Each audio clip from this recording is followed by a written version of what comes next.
A heart-wrenching journey of separation and reunion, told through the eyes of a desperate owner whose dog Homer slips his leash during a moment of city chaos. Over 6 agonizing days, the owner learns to think like their lost companion, walking familiar paths, leaving their scent everywhere, and ultimately trusting Homer's instincts to guide him home. It's a story about love, determination, and the unbreakable bond between a person and their dog. The leash went light in my hand, and in that second, everything changed. My dog was gone, swallowed by the city. But what happened over the next 6 days taught me something about love I'll never forget. Have you ever lost something you couldn't imagine living without? That moment when panic sets in and the world suddenly feels too big, too loud, too impossible? That's where this story begins, with a backfiring truck, a panicked dog, and a clip that slipped at the worst possible moment. This is the story of Homer, a lost dog who refused to give up on getting home, and the human who had to learn that sometimes love means trusting instead of chasing. Stay with me, because this ending will restore your faith in the power of loyalty. If Homer's journey back home touched your heart, please hit that subscribe button and drop a comment below telling me about your own pet or a time when hope kept you going. Your story matters, and this community is built on sharing moments that remind us what love really looks like. Subscribe for more stories that celebrate the incredible bonds between humans and the animals who choose us. See you in the next one. I remember the exact second the leash went light in my hand. It felt like a lie. One moment Homer was there, solid and warm and pulling like always. And the next, there was nothing but noise and motion and people rushing past us. A truck backfired. Someone shouted. Homer twisted, panic faster than thought, and the clip slipped. I called his name right away. Not loud at first. I wasn't scared yet. I figured he'd circle back like he always did. Homer never went far. He was a home dog. But minutes passed. Then more. My chest started to feel tight, like I'd swallowed something wrong. I dropped to my knees and pressed my hands to the ground where he'd last stood, like that could help. I walked the block again and again. I listened for his nails on pavement. I pictured his ears lifting when he heard me. Night came faster than I was ready for. The streetlights buzzed on, and the city changed its face. I stayed out until my voice cracked, calling him, promising him I was still there. But he didn't come. And somewhere between the 4th hour and the 5th, I started to understand what it meant to lose something that felt like half of yourself. The next morning, I didn't think like a person. I thought like someone who loved a dog. I asked myself where Homer would go. Not where I would look. Where he would feel safe. Homer followed memory, not logic. He knew my smells better than he knew streets. He knew the sound of my steps when I was tired. He knew the places where I stopped too long thinking. So I walked those places. The river path where we always slowed down. The corner store where I tied him up and came back with warm bread. The park bench where I once cried into his neck and he stayed still like he understood. I bent down and touched things. Railings, trees, the ground. I talked to him even when no one was there. I told him about the couch, about his bowl, about the way the apartment smelled in the morning. I told myself he was listening. I had to believe that. People stared at me, a woman touching a lamppost and whispering to nothing. I didn't care. I wasn't crazy. I was leaving pieces of myself everywhere, hoping one of them would reach him, hoping he'd catch my scent in the air and know which way to turn. Because if he was out there trying to find me, I needed to make it easier for him. By the 3rd day, the city felt louder and meaner. Every dog I saw made my heart jump and sink at the same time. I kept thinking of all the ways I'd failed him. I should have held the leash tighter. I should have noticed his fear sooner. At night, I lay awake hearing his breathing in my head. I imagined him cold, hungry, confused. The thought sat on my chest like weight. But then I remembered who Homer was. He wasn't brave in loud places, but he was stubborn. He remembered things. He remembered me. I thought about how he followed my scent around the apartment when I was gone.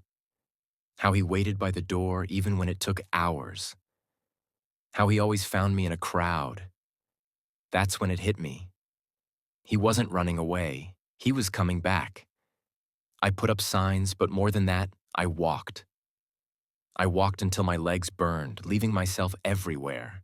Touching walls, sitting on the ground, letting my smell stay. I told the city, in my own quiet way, where home was. And somewhere out there, I believed Homer was doing the same thing. Moving through streets with his nose down, searching for the one scent that meant safety. Mine. There was a moment when I had to stop chasing and start trusting. That was the hardest part. Doing nothing feels like giving up, even when it isn't. I stayed near home more. I left the door open when I could. I sat on the steps and waited, listening to every footstep. I stopped imagining the worst because it was tearing me apart. I pictured Homer moving through the world with his nose down, reading the ground like a story. I pictured him catching pieces of me in the air. Soap, coffee, worry, love. I believed he remembered the sound of our building at night, the way the floor creaked, the way I said his name when everything else was quiet. I talked to him out loud, even when people stared. I told him he wasn't in trouble, that he was a good dog, that I was still here. Hope is strange. It hurts, but it keeps you standing. The fourth day passed, then the fifth. Each hour felt heavier than the last. My phone stayed in my hand, waiting for a call that didn't come. I checked every shelter again, posted in every group, asked every stranger if they'd seen him. But deep down, I knew this wasn't about flyers or phone calls anymore. This was about whether Homer could find his way through a city that didn't care, whether love was enough of a compass. The fifth day was the worst. Nothing happened. No calls, no sightings. Just silence. I sat on the curb and pressed my face into my hands. I felt small, useless. I wondered if love was ever enough. Then late in the afternoon, I smelled him. Just a trace. Faint. Real. My heart slammed so hard I thought I might fall over. I followed it slowly, afraid to scare it away. Around the block. Past the tree where he liked to stop. Toward the building. I stood still, barely breathing. Footsteps. Then a pause. I didn't move. I didn't want to be wrong. I couldn't handle being wrong again. My throat felt tight. My hands shook. The air around me seemed too thin, like I might disappear if I breathed too hard. The footsteps came closer. Slower now. Careful. I closed my eyes and whispered his name. So quiet it barely left my mouth. Like a prayer. Like the last bit of hope I had left. The footsteps stopped. Everything stopped.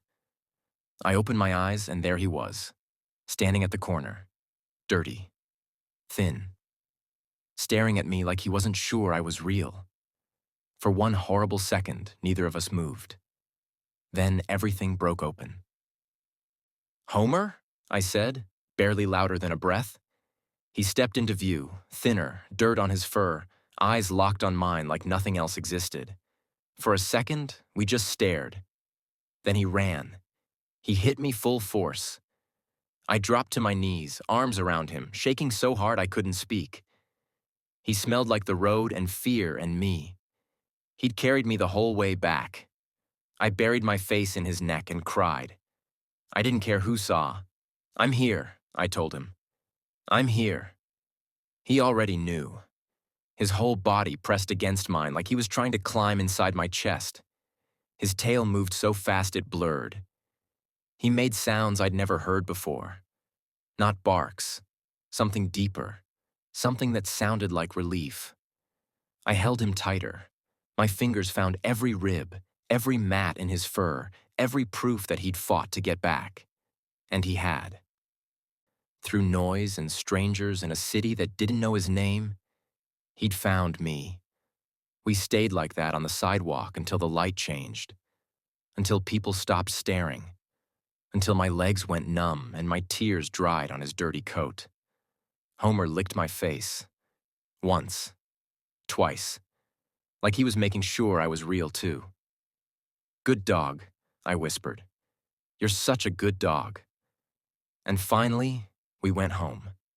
If this story touched your heart, hit that subscribe button and leave a comment telling me about your own pet or a time when you refused to give up hope. Your stories mean everything to this community. I'll see you in the next one.